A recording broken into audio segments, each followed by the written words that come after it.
Los saludamos, amigas y amigos de 15 UCR, este medio televisivo universitario, que por cierto está por cumplir años, y ya voy a mencionar un poco la importancia que eso tiene en el contexto presente de nuestra invitada, la ex primera dama y ex diputada de la República y creadora de muchas cosas, entre ellos el Museo de los Niños, y como es el Día de la Madre, pues la felicitamos a ella por sus 4 hijos y por una nieta muy exitosa.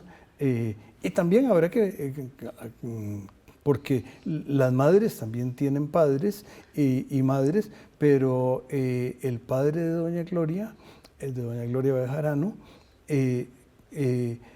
que fue primera dama con su marido, don Rafael Ángel Calderón Prunier, su padre es un cirujano que fue, voy a decir una infidencia, que cuando yo llegué a trabajar a México era el gobernador del estado de Morelos y vivió 100 años y fue un médico muy ilustre, según entiendo. Nunca me vio a mí porque mis huesos nunca necesitaron de esos servicios, pero tal vez, si le parece, podemos empezar, doña Gloria, y le agradezco mucho el que haya aceptado venir, a hablar un poco de esa de que al lado de la periférica que pasa frente a la Universidad de Costa Rica, atrás de los edificios de rectoría, está el rostro de su suegro como fundador, y fue una fundación que la hizo muy convencido, según yo todavía no nacía, yo todavía no tengo 85 años, pero creo que estaba muy convencido de lo importante que era que Costa Rica volviera a tener una universidad. Él, que había estado en universidades del primer mundo, quiero decir, en Bélgica. Sí, claro. Muchísimas gracias, don Juan Rafael, por invitarme a su programa.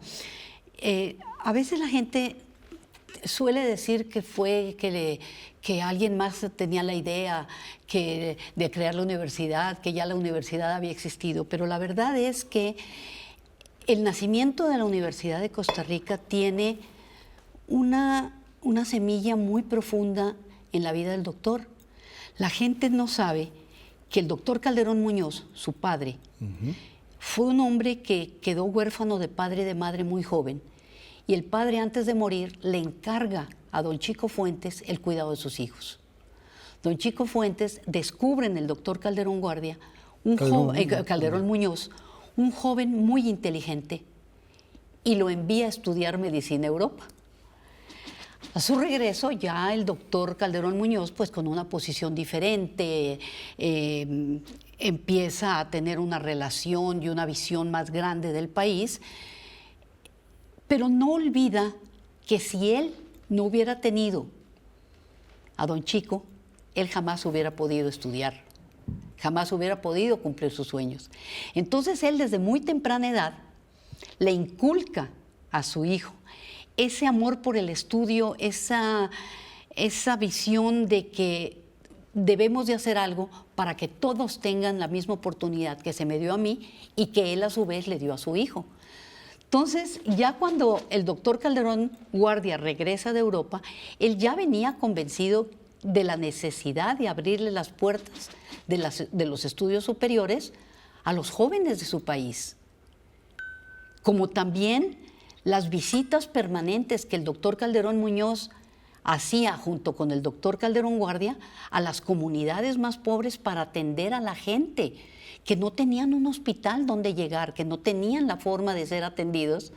El doctor Calderón y el doctor Calderón Guardia y Calderón Muñoz iban a las comunidades, Yo me he encontrado gente, precisamente hace 2, 3 días me encontré una familia que me decía que ellos estaban muy agradecidos porque su abuela se estaba muriendo y su padre a pie salió corriendo a buscar un médico y se encontró con el doctor Calderón Guardia, que lo montó a su caballo, fueron a la casa y le salvó la vida a la mamá. Y no solamente eso, le dejó la plata abajo de la almohada para poder comprar los medicamentos.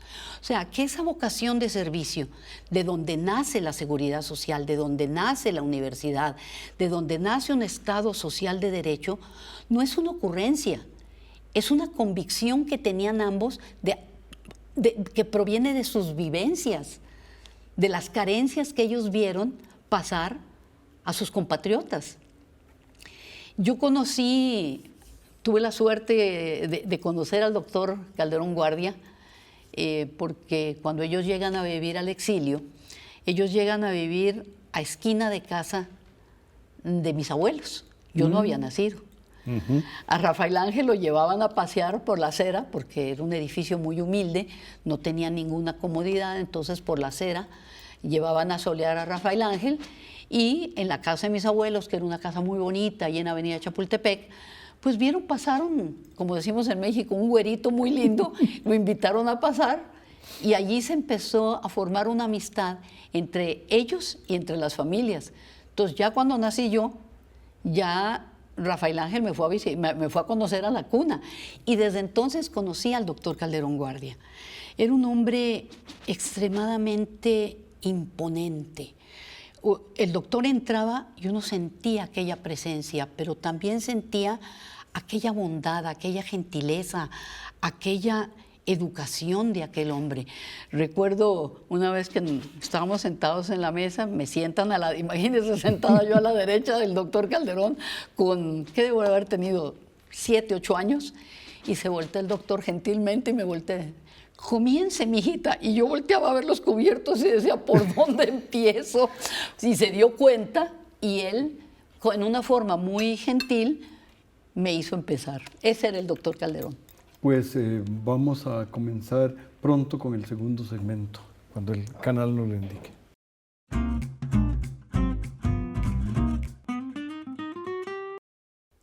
Mi nombre es Gabriela Mayorga. Soy periodista económica y esto es Economía para Llevar. Hoy presentamos el valor de la empatía en términos económicos. El Barómetro Mundial de la Desconfianza señala que vivimos hoy un momento de profundas desconfianzas entre personas, con nuestro ordenamiento social, con partidos políticos, con instituciones. La reputación, la confianza, la credibilidad son el indicador que multiplica la rentabilidad, y hoy estos valores están en crisis. Por eso, la empatía debe reposicionarse para restablecer la relación de las empresas con las personas y de las personas con las empresas. La ética y la solidaridad, el respeto por las personas trabajadoras, con el medio ambiente, son pilares de la transformación de lo que deberíamos volver a ser como sociedades. La empatía es una actitud moral esencial para construir sociedades más fraternas. Como lo decía el Papa Francisco, es fundamental la importancia de promover en la sociedad el crecimiento, sí, a nivel de empatía también, para que nadie permanezca indiferente a las llamadas de auxilio del prójimo. Servir a la persona desde la empresa y desde la institución es el nuevo llamado a un sistema económico más empático.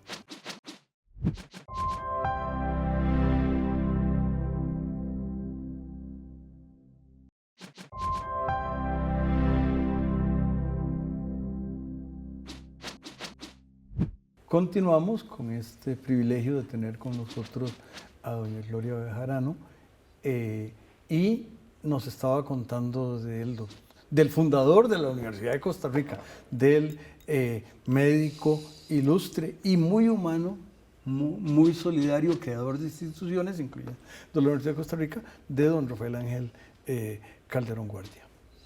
Sí, Leo, el doctor era una persona muy sencilla, a la cual conocí pues desde el punto de vista de una chiquilla.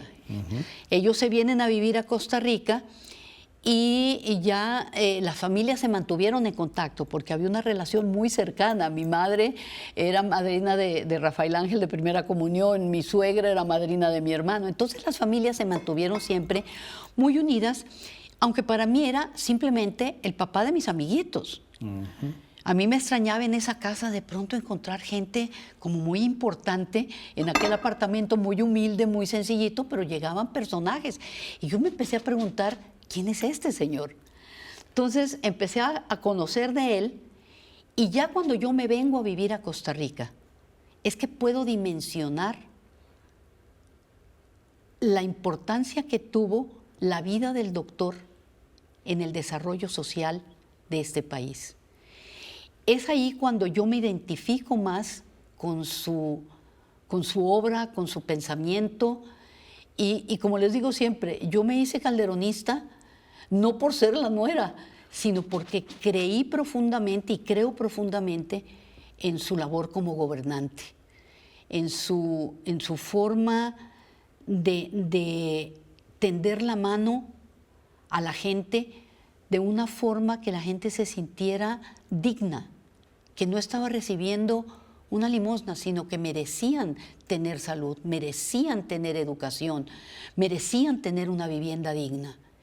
Y para mí eso me marcó. Entonces yo he tratado a lo largo de los 53 años que ya tengo de vivir en Costa Rica, pues de aportar en la medida de lo posible a los sueños que él tuvo.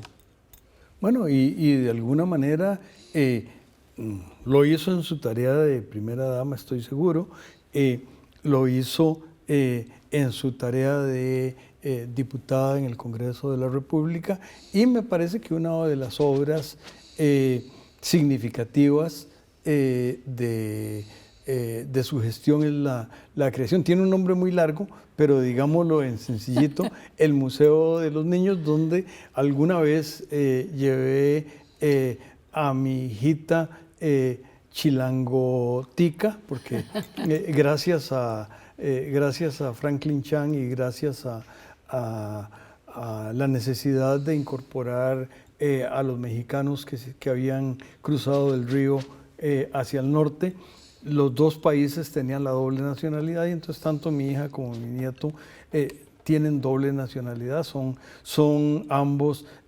compatriotas suyos en los dos niveles. Ve qué lindo, sí, pues yo traté durante el gobierno de Rafael Ángel, yo me preparé mucho, yo había crecido con Rafael Ángel, yo sabía lo que él soñaba, yo sabía lo que él quería. Y para mí era una responsabilidad muy grande acompañarlo si él llegaba a ser presidente de la República. Entonces yo traté de formarme en los principios socialcristianos y formarme de forma tal que yo pudiera aportar desde la oficina de la primera dama en los diferentes proyectos. Y para mí el tema de la educación era fundamental. Yo sentía que, si bien es cierto, Costa Rica ha tenido de las mejores educaciones públicas de América Latina, necesitábamos algo más. Nuestros niños necesitaban un estímulo diferente, necesitaban despertar su imaginación, despertar su creatividad. Y originalmente yo pensé que podíamos tener un museo de juguetes, pensando que era a través del juego que los niños descubren sus habilidades, aprenden reglas, tienen diferentes gustos. Pero viajo a Venezuela y me encuentro con el primer museo de niños. Y a partir de ahí no pensé en otra cosa que no fuera hacer para Costa Rica un museo de niños.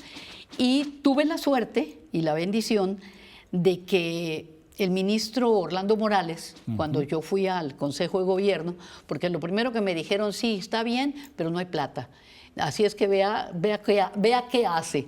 Entonces, Rafael Ángel me invitó al Consejo de Gobierno, donde le pregunté a los ministros si alguien tenía una casa, un galerón, lo que fuera, para poder empezar el Museo de Niños. Y es Orlando quien me dice, pues ahí está la vieja Penny, la tengo a mi cargo. Dice, ya la vamos a tirar. Dice, para ver qué se hace ahí, porque tiene 12 años de abandono y está totalmente destruida. Todo el mundo protestó porque obviamente era la cárcel, pero a veces se me acusa de que soy un poco terca y necia, y yo dije, pues me dicen no, pues yo voy a ir a ver si sí se puede. Y entonces esa misma tarde me fui a conocer la penitenciaría. Y donde yo recorrí aquel lugar, yo sentí que el lugar gritaba que por favor lo salvaran de la destrucción. Usted conoce bien mi tierra natal. Usted sabe que allá el respeto por los edificios antiguos es algo que le inculcan a uno desde muy temprana edad. Y yo decía, ¿cómo van a destruir este edificio con una arquitectura neogótica de ladrillo cocido en el corazón de San José cuando podemos restaurarlo? Y entonces, donde yo empecé a recorrerlo, yo empecé a ver y dije, no, aquí no solamente cabe el Museo de los Niños, aquí pueden hacer un complejo cultural que llenara necesidades que yo había sentido durante el gobierno. Por ejemplo, traté una vez de hacer una exposición de pinturas en colecciones privadas y no tenía dónde exhibir, no había una galería. Me prestaron 50 pinturas. Usted sabe lo que es reunir 50 pinturas en colecciones privadas y no tener dónde mostrarlas. Entonces, donde llegué al pabellón central y vi aquellos salones, dije, aquí está la galería.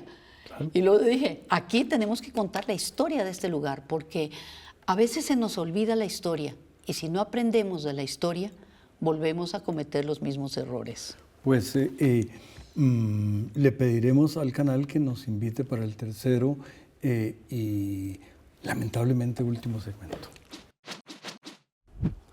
Yo también me uno a la celebración de los 25 años de este programa Economía y Sociedad, que creo que ha jugado un papel muy importante en traer a la mesa una serie de temas que son de gran valor y de gran impacto para nuestra sociedad en general. Quiero felicitar a su director entonces por estos 25 años de mantener el nivel y el entusiasmo con que se hace este programa. Muchas gracias.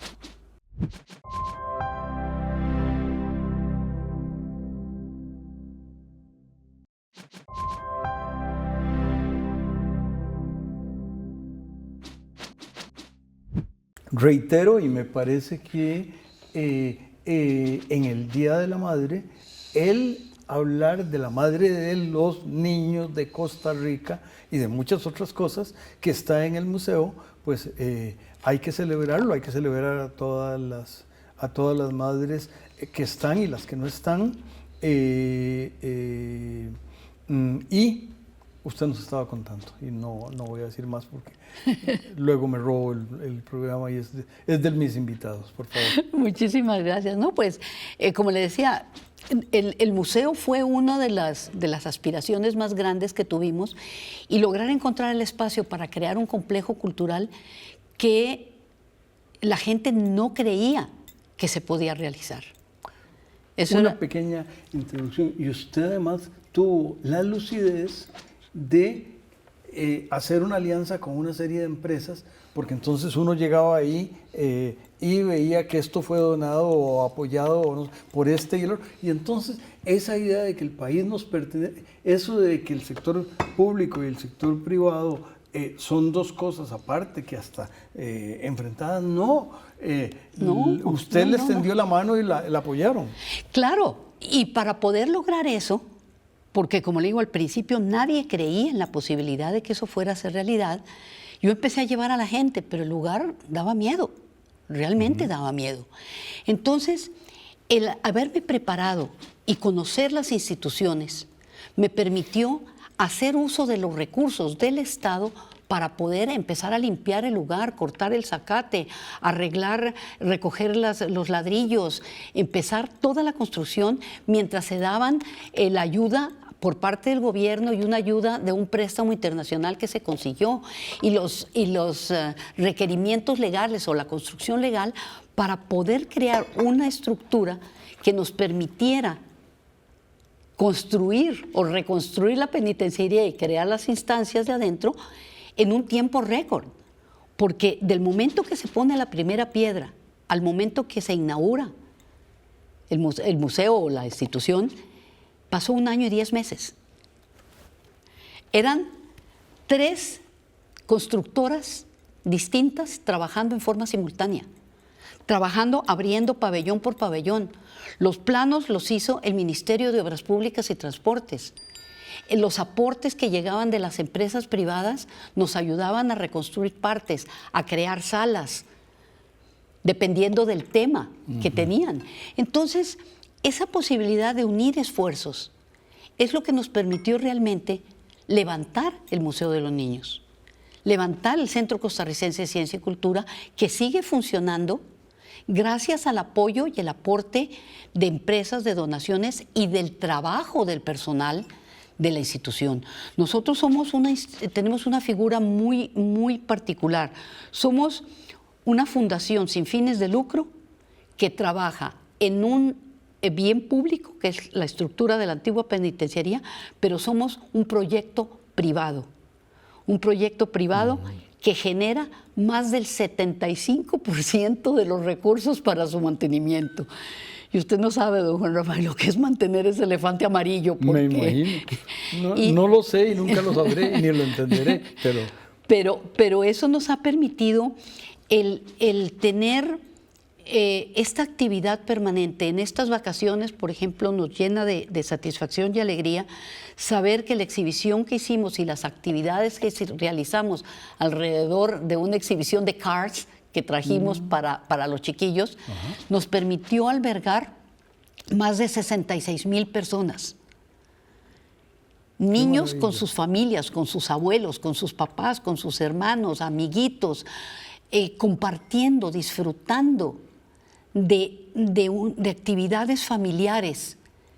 Eso es lo que nos permite seguir adelante, saber que el museo le da a los niños la capacidad no solamente de aprender en 46 salas distintas que tenemos, sino que les permite compartir, ya sea cuando van con sus maestros y sus compañeritos o cuando van con sus padres, con sus abuelos. Viera la felicidad que me da cuando yo veo personas de la tercera edad llevando a sus nietos y disfrutando con ellos, tanto o más que los chiquillos, porque al final el conocimiento es para todos. Y la cultura que genera el centro a través de las exposiciones, nosotros hemos tenido exhibiciones de lujo, trajimos a Botero. Fuimos el 12º país que tuvo la suerte de tener la exhibición de Via Crucis de Botero. O sea, solamente 11 países han tenido esa exhibición y Costa Rica ha sido una de ellas. Tenemos en el auditorio constantemente, desde graduaciones de clases de ballet hasta obras de teatro. El año entrante, desde ya voy a hacer el comercial, por favor, vamos a tener el musical del Principito. ¡Qué maravilla! Entonces, vivimos en una actividad constante tratando de llenar las aspiraciones, los gustos, las ilusiones de todo tipo de población, porque habrá quien le guste el teatro, pero también habrá el que le guste el arte. Y tenemos talleres. Ahí hemos hecho una exhibición última que a mí me satisface mucho, que estuvo recientemente acompañándonos doña Irene Vallejo, porque la exhibición de Scriptum, que es la historia de la escritura, la hicimos en gran base, con base al libro de ella, del infinito en un junco. Entonces, es un paso a través de 5 culturas que desarrollaron la escritura por 5,000 años. Y no es nada más decirles a los niños, esto es lo que se ha hecho, es decirles, vean, nos tomó 5,000 años aprender a escribir y estamos volviendo a los emojis, a los pictogramas. Sí. No podemos permitir que nuestros niños y nuestros jóvenes caigan en el error de dejar la lectura y la escritura manuscrita como parte de su formación integral. Entonces son las diferentes tareas, los diferentes talleres que además de las exhibiciones realizamos en el museo. Qué privilegio haberla tenido aquí. La vuelvo a felicitar por el Día de la Madre. Muchas gracias. Nos felicitamos por la fundación hace 85 años de su suegro de esta Universidad de Costa Rica, y a las amigas y amigos los invitamos a que se queden con los espléndidos programas de 15 UCR y la vuelvo a felicitar. Muchísimas gracias, don Juan Rafael, muy amable.